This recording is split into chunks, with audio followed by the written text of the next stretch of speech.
Hello, welcome to Drive Park. This is Bharadwaj and we are here in Bangalore today where BMW has just launched their entry-level SUV. That's the X1. They are calling it the SAV. That's the Sport Activity Vehicle. And in this video, I'll tell you everything you need to know about this new generation X1. So let's get started. Right up front, from the terms of looks, it certainly has different front end. Right here, the kidney grille, what you see right there, has become larger, and even the headlamp has become a little bit larger than the older one. And coming to the side profile right here, let me talk about the new dimension. Let me just pull the camera back a little bit, and here, so it has become almost 53 mm longer and 24 mm wider and 44 mm taller. The wheelbase has been increased by 22 mm right here. Now, apart from that, you get to see M badging. Now, this M line is offered only on the diesel variants, out of which this and even this car both are diesel variants right here. There's no petrol, but it is offered in petrol and diesel engine options. I will talk about that in a little bit. But what you see here is a new 18-inch alloy wheel. Absolutely looks brilliant, and the tire size also increased. It now gets a 225 by 55 rubber right here, and that is about the looks. Even the side profile, it's become a little more aggressive. What you see right there, it has become a little more SUV-ish shape, and it gets a new tail lamp as well. So let me talk about that in a little bit. And there you can spot the fuel filler cap right there.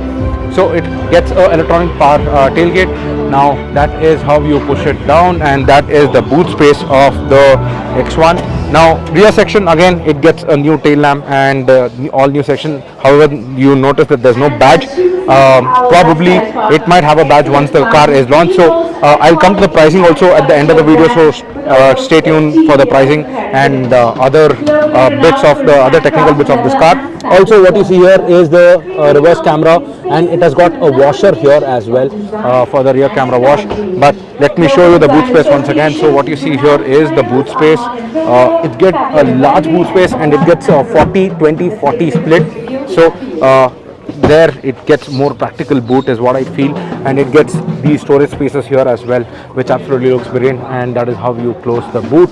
Once you close the boot, let me get on to the inside of the car. So this is how you actually open. So it gets new door handles as well. Once you open this, you get to see the interiors, the new interiors all around. And let me get inside a little bit.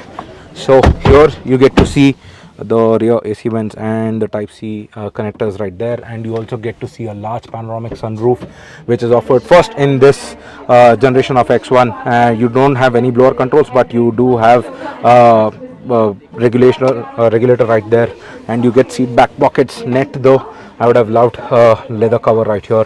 It gets scooped out and has a lot of space for your leg room. And on the front, so what you see here is a dual panel screen. It has got a curved screen, biggest in the segment.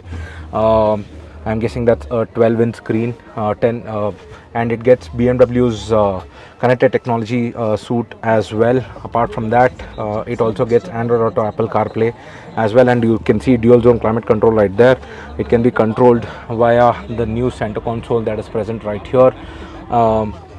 And it gets a new steering wheel. There's no flat bottom though. Even on the M variant, it gets a rounded steering wheel. And finally, that's the wireless charger right there, and you can put your phone upright to operate that. So the seats look pretty good as well, and there are Harman Kardon speakers, so 12 speaker audio. You get 12 speaker audio, and you get Morse right there, and a parking brake, and also the gear selector right there, along with a large volume knob, and that's the new steering wheel right there.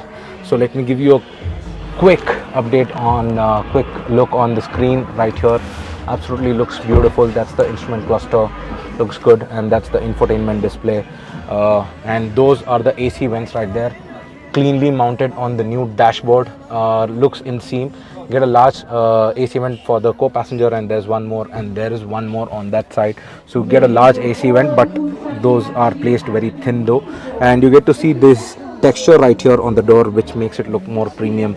And this has a beige interior. There is a tan interior as well that I will show you in that car, but the interiors look absolutely upmarket and very good, and that is where the controls for the AC, the sunroof is. So that is the new X1's interior. Now let me talk about the specifications a little bit. Before that, before the specifications, let me show you how the the brown interior looks. So this is the brown interiors, and you can spot the powered seats for the driver, co-passenger and the driver. So it looks absolutely good, and that's why the subwoofer is placed on the dashboard. And let me give you a thing of the engine bay as well. There's some M badging door sills right there. So that's the 2-liter diesel engine right there. Now it gets, as I mentioned earlier, it gets 2 engine options. So let me talk about the engine options a little bit on the front. So 2-liter diesel is on offer, and a 1.5-liter 3-cylinder petrol is on offer. The petrol engine produces 136 PS of power and 230 Newton meters of torque. Comes paired with a 7-speed DCT, that's the DSG gearbox, and the diesel one comes with 150 PS of power and 360 Newton meters of torque. Comes paired with a 7-speed gearbox, a single clutch transmission. Though both have Tiptronic in function, but the diesel gets the paddle shifters, the petrol does not get a paddle shifter on the car. Now that is about the specifications. Now coming to the price, the petrol one is priced at around 45,90,000, and the diesel one is priced at 47,90,000. Now these are introductory pricing and only available for limited units. So that's the BMW X1. What do you think about the entry level SUV from BMW? Let us know in the comments below. Also like and share this video, and do subscribe to Drive Spark if you haven't done it already. This is Bharadwaj signing off, and I shall see you in the next video.